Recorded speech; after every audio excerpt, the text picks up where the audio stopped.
সিরিয়ার বানিয়াস শহরে আলাউই সম্প্রদায়ের উপর ভয়াবহ গণহত্যা চালিয়েছে অভ্যুত্থানের সুন্নি নিরাপত্তা বাহিনী। দেশটির নতুন সরকার কর্তৃক পরিচালিত একটি অভিযানে 4 দিনে কমপক্ষে 1400 জন নিহত হয়েছেন বলে জানিয়েছে বিভিন্ন মানবাধিকার সংস্থা। এদের মধ্যে বেশিরভাগই সংখ্যালঘু আলাউই সম্প্রদায়ের। সিরিয়ার প্রতিরক্ষা মন্ত্রণালয় জানায়, গত বৃহস্পতিবার অর্থাৎ 6 মার্চ লাতাকিয়া ও এর আশেপাশের আসাদপন্থী সশস্ত্র গোষ্ঠী জামলেহে সামরিক বাহিনীর উপর হামলা চালায়। এই হামলায় কমপক্ষে 16 জন নিরাপত্তা কর্মী নিহত হন। এরপরই নিরাপত্তা বাহিনী আসাদপন্থী সশস্ত্র গোষ্ঠীর বিরুদ্ধে অভিযান শুরু করে। উপকূলীয় অঞ্চলে লাতাকিয়া তার্তুস ঐতিহ্যগতভাবে আসাদ পরিবারের শক্ত ঘাঁটি হিসেবে পরিচিত। আসাদের পরিবার লাতাকিয়ার পূর্বাঞ্চলীয় শহর আল কুর্দা থেকে এসেছে এবং তার শাসনামলে এই সম্প্রদায়ের লোকেরাই প্রধান পদে ছিল।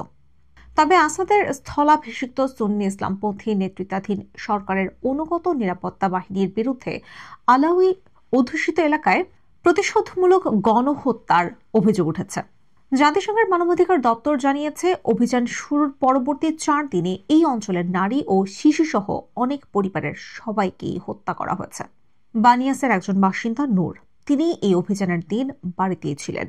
নূর জানান, তার পরিবার জানালার ফাঁক দিয়ে দেখছিল কিভাবে নিরাপত্তা বাহিনীর সদস্যরা রাস্তায় ছড়িয়ে পড়ছিল। নূর বলেন, রাস্তায় নিরাপত্তা বাহিনীর সশস্ত্র সদস্য গিজগিজ করছিল। তারা পিঁপড়ার মতো আক্রমণ করে। তারা বেছে বেছে শুধু আলাউই সম্প্রদায়ের লোকদের হত্যা করছিল। নূর জানান, প্রথম হত্যাকাণ্ড ঘটে তার একজন প্রতিবেশীর সঙ্গে। ওই ব্যক্তি আলাউই ধর্মীয় সংখ্যালঘু সম্প্রদায়ের। সে ঘর থেকে বের হয়। তারা তাকে জিজ্ঞাসা করলো, তুমি আলাউই নাকি সুন্নি? সে বলল, আমি আলাউই। সঙ্গে সঙ্গে তারা তাকে গুলি করে মেরে ফেলে।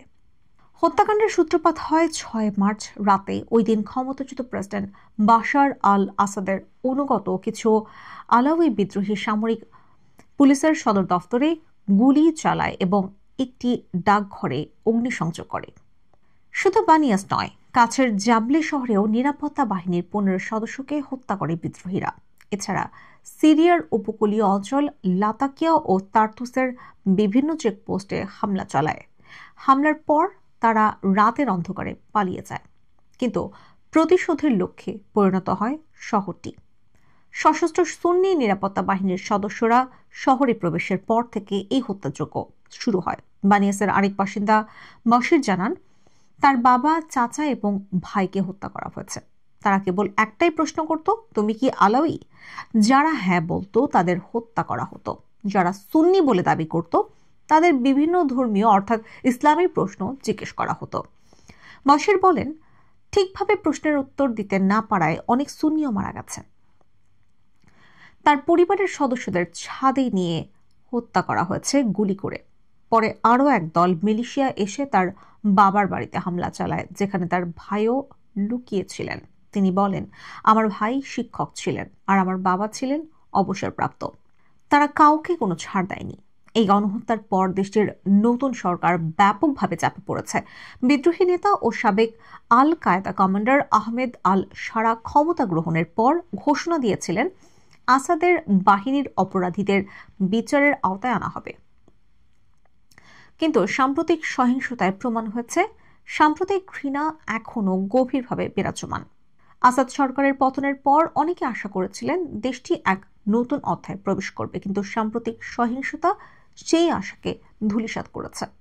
জাতিসংঘে যুক্তরাষ্ট্র ও রাশিয়ার যৌথ প্রস্তাবে এই সহিংসতার নিন্দা জানানো হয়েছে। ইসরায়েল বলেছে, নতুন সরকার আসলে জিহাদিদের দ্বারা পরিচালিত। এদিকে যুক্তরাষ্ট্র ও ইউরোপ আসাদ সরকারের বিরুদ্ধে আরোপিত নিষেধাজ্ঞাগুলো শিথিল করতে শুরু করেছিল, কিন্তু বর্তমান পরিস্থিতি তাদের সেই নীতিতে পরিবর্তন আনতে পারে। Washington institute for near east পলিসির বিশেষজ্ঞ অ্যারন জেলিন বলেন, আমি মনে করি আহমেদ আল শারা এই গণহত্যা চাননি, তবুও এটা ঘটেছে এবং তারা এটি নিয়ন্ত্রণ করতে পারেনি। এটি স্পষ্ট যে এখনও দেশটিতে গৃহযুদ্ধের ছায়া রয়ে গেছে।